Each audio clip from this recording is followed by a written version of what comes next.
राधे राधे दोस्तों, आप सभी का मेरे चैनल YouTube के प्रयत्न पर मैं स्वागत करती हूँ। कल तीसरे अध्याय में मैंने आपसे विद्याधर के कुरूप होने के और उससे छुटकारा पाने की कथा सुनाई थी।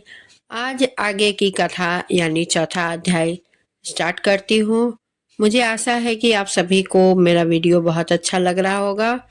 और ये चौथा अध्याय, श्री वशिष्ठ जी कहने लगे कि हे राजन, आज अब मैं माघ के उस महत्व कथा को कहता हूँ जो कार्तवीर्य के पूछने पर दत्तात्रेय ने कहा था।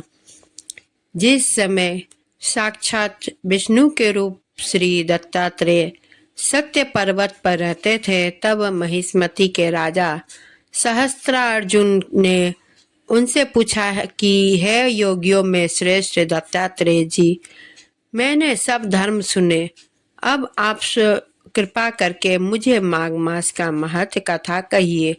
तब दत्तात्रेय जी बोले, हे नारद जी, से ब्रह्मा जी ने कहा था कि वही माघ महत्व मैं तुमसे कहता हूँ जो ब्रह्मा जी ने नारद जी से कहा था। इस कर्म भूमि भारत में जन्म लेकर जिसने माघ स्नान नहीं किया उसका जन्म निष्फल है। भगवान की प्रसन्नता, पापों के नाश और स्वर्ग की प्राप्ति के लिए माघ स्नान अवश्य करना चाहिए। यदि यह पुष्ट व शुद्ध शरीर माघ स्नान के बिना ही रह जाए तो इसकी रक्षा करने से क्या लाभ। जल में बुलबुले के समान, मक्खी जैसे तुच्छ जंतु के समान यह शरीर माघ मास के स्नान के बिना मरण समान है। विष्णु भगवान की पूजा ना करने वाला ब्राह्मण, बिना दक्षिणा श्राद्ध, ब्राह्मण रहित क्षेत्र, आचार रहित कुल के ये सब नाश के बराबर है। गर्भ से धर्म का क्रोध से तप का, गुरुजन की सेवा ना करने से स्त्री तथा ब्रह्मचारी, बिना जली अग्नि से हवन और बिना साक्षी के मुक्ति का नाश हो जाता है। जीविका के लिए कहने वाली कथा, अपने ही लिए बनाए हुए भोजन की क्रिया, शूद्र से भिक्षा लेकर किया हुआ यज्ञ तथा कंजूस का धन, यह सब नाश के कारण है।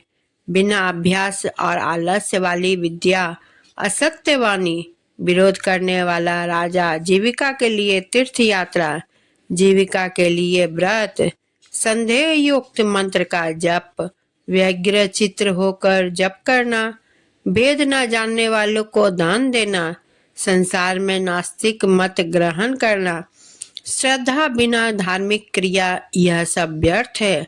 और जिस तरह दरिद्र का जीना व्यर्थ है, उसी तरह माघ स्नान के बिना मनुष्य का जीना व्यर्थ है।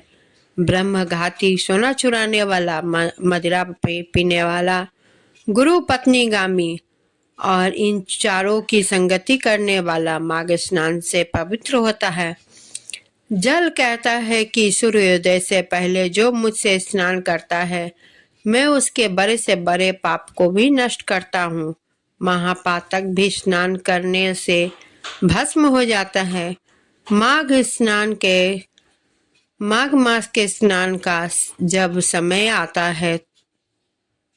आ जाता है तो सब पाप अपने आप नाश के भय से कांप जाते हैं। जैसे मेघों से मुक्त होकर चंद्रमा प्रकाश करता है, वैसे ही श्रेष्ठ मनुष्य माघ मास में स्नान करके प्रकाशमान होता है।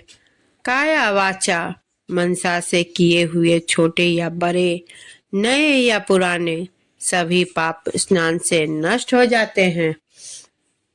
आलस में बिना जाने जो पाप किए जो हो वो भी नाश को प्राप्त होते हैं। जिस तरह जन्म जन्मांतर के अभ्यास से आध्यात्मिक ज्ञान की प्राप्ति होती है, उसी तरह जन्मांतर अभ्यास से ही माघ स्नान में मनुष्य की रुचि होती है। यह पवित्र अपवित्रों को अपवित्र करने वाला बड़ा तप और संसार रुचि रूपी कीचड़ को धोने की पवित्र वस्तु है। हे राजन, जो मनवांछित फल देने वाला माघ स्नान नहीं करते वह सूर्य चंद्र के समान भोगों को कैसे भोग सकते हैं। दोस्तों, आज का चौथा अध्याय यहीं समाप्त होता है। आशा है कि आप सभी को मेरी यह वीडियो पसंद आती होगी। तो वीडियो को लाइक शेयर करें और इसमें क्या अच्छी लगी आप कमेंट जरूर करें। चैनल को सब्सक्राइब करना ना भूलें, बेल आइकन को जरूर दबाएं क्योंकि कोई भी नई वीडियो की नोटिफिकेशन आप तक पहुंचे। इसलिए इसी के साथ विदा लेती हूँ।